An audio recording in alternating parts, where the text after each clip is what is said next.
Ah, che profumo questi gambetti di prezzemolo. Oggi facciamo un bello paccher, cozze, pomodorini e pesto fatto in casa, ovviamente. Facci.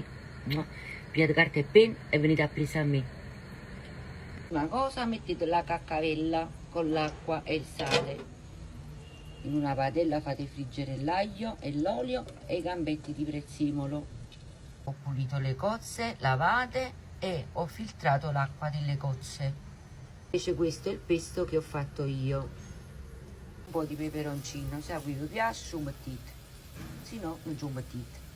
Adesso aggiungo i pomodorini, un pizzico di sale, faccio cuocere con il coperchio 5 minuti. Il tipo di pasta che ho usato è un pacchero fresco, ma voi potete usare anche un pacchero normale, gli spaghetti, qualsiasi tipo di pasta che volete che vi piace.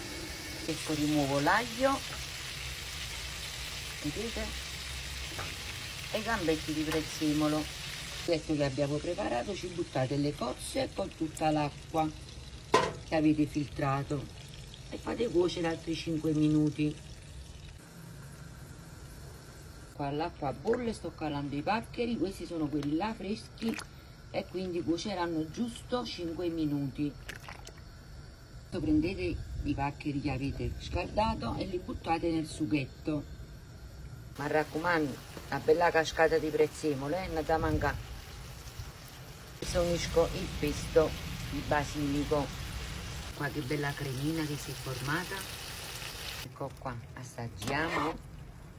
Guardate qua, che meraviglia. La cremina, guardate. Guardate. E mo, buon appetito e buona giornata a tutti quanti.